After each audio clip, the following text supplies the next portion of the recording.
అన్నలరా అక్కలరా comrades, operation Kagar అంటేనే అంతిమ యుద్ధం. ఈ అంతిమ యుద్ధం అనేది ఛత్తీస్గఢ్లో ఆదివాసీ ప్రాంతాల్లో, బస్తర్లో ఆదివాసీల మీద లేదా వాళ్ళకి నాయకత్వం వహిస్తున్నటువంటి మావోయిస్టు పార్టీ మీద చేస్తున్నటువంటి యుద్ధం కాదు. ఇది భారత ప్రజల మీద సాగిస్తున్నటువంటి దాడి.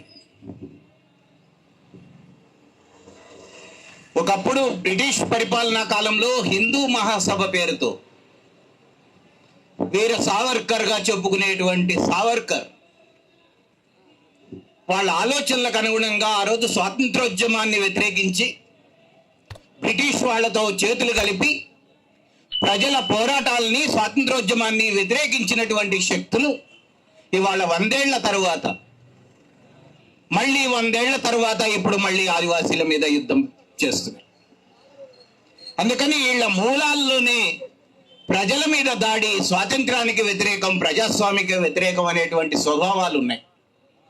ఈ సంవత్సరానికి వాళ్ళకు 100 ఏళ్లు నిండుతున్నాయి. అందుకే అమిత్ షా ఉట్టిగా చెప్పలేదు వచ్చే మార్చి కల్లా మేము ఈ అంతిమ యుద్ధాన్ని ముగించేసి నక్సలైట్లు లేకుండా చేస్తామని ఉట్టిగా చెప్పలేదు. వాళ్ళు 100 ఏళ్లు నిండే నాటికి ఈ దేశాన్ని కబ్జా చేసి పూర్తిగా వాళ్ళ ఆధీనంలోకి తీసుకోవాలనేటువంటి ప్రయత్నంలో ఉన్నారు.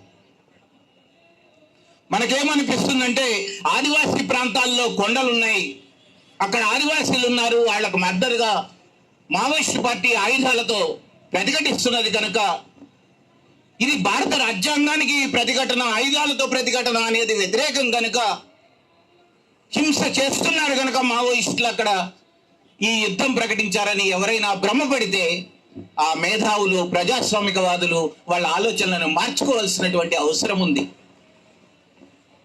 ఎందుకంటే బయట ప్రాంతాల్లో కూడా గత 11 ఏళ్లుగా బీజేపీ యుద్ధం చేస్తూనే ఉంది మనతో. అది కార్మికుల మీద లేబర్ కోడ్ల రూపంలో చేసింది, పరిశ్రమల్ని, ప్రభుత్వ రంగ పరిశ్రమల్ని పూర్తిగా మూసేసే రూపంలో చేసింది, రిజర్వేషన్లను పూర్తిగా రద్దు చేసిన రూపంలో చేసింది. ఇవాళ కార్మికులకి హక్కులే లేకుండా పారిశ్రామిక ప్రాంతాలని, సెస్సుల్ని విస్తరించుకుంటూ పోతున్నటువంటి రూపంలో చేసింది. ఇవాళ రాష్ట్రాల పరిధిలో ఉండేటువంటి విద్యారంగం మీద జాతీయ విద్యా విధానం పేరుతో దాడి చేసింది, చరిత్రను వక్రీకరించింది, సిలబస్ను మార్చింది, తమకు ఇష్టం వచ్చినట్టుగా యూనివర్సిటీల్లో జోక్యం చేసుకొని, యూజీసీ నియమాల్లో జోక్యం చేసుకొని తమకు అనుకూలమైనటువంటి వాళ్ళని వైస్ ఛాన్సలర్లుగా, ప్రొఫెసర్లుగా నియమించుకునేటువంటి రూపంలో దాడి చేసింది.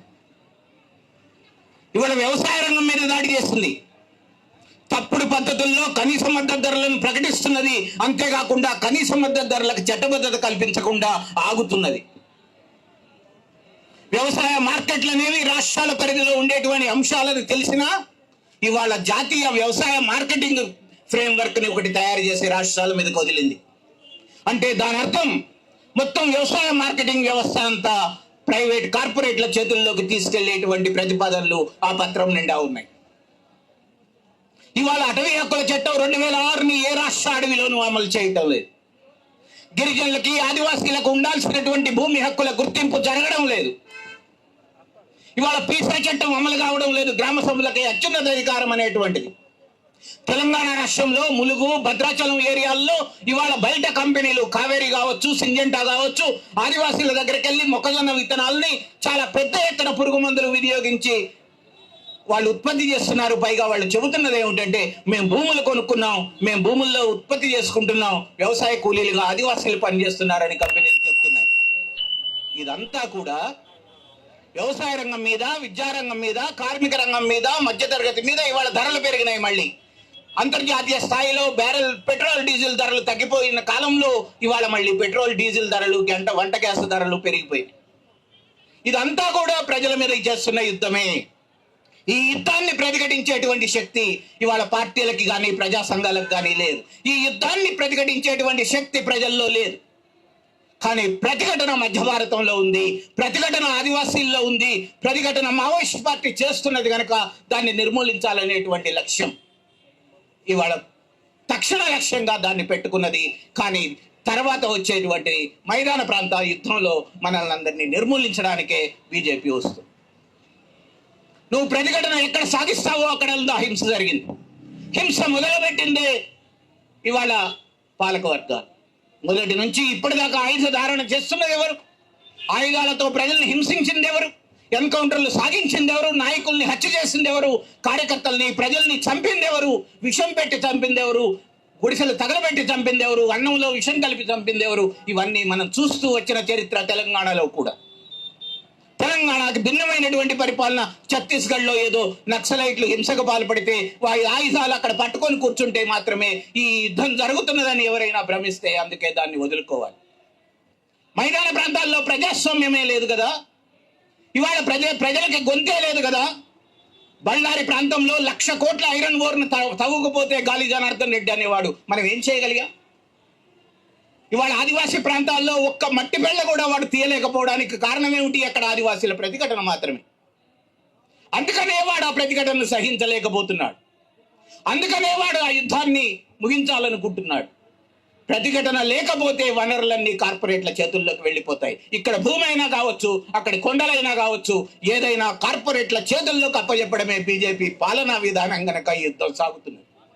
అందుకనే బయట ప్రాంతాల్లో ఉండేటువంటి ప్రజలు, ప్రజా సంఘాలు, రాజకీయ పార్టీలు ఆదివాసీల మీద యుద్ధాన్ని ఏదో సంఘీభావంగా కంటి తుడుపుగా మాత్రమే ఖండిస్తే సరిపోదు, ఆ ప్రతిఘటనలో భాగం కావాలి. బయట ప్రాంతాలలో కూడా బీజేపీ విధానాలని లేదా కాంగ్రెస్ ఇంకొక రూపంలో చేస్తున్న విధానాలని ప్రతిఘటించేటువంటి వైపు పోరాటాలని నిర్మిస్తే మాత్రమే ప్రతిఘటన విస్తారం అవుతుంది. ప్రతిఘటన దేశమంతా పాకితే మాత్రమే ఆదివాసీల మీద దాడి జరుగుతుంది. ఇది మనందరి బాధ్యత అని గుర్తు చేస్తూ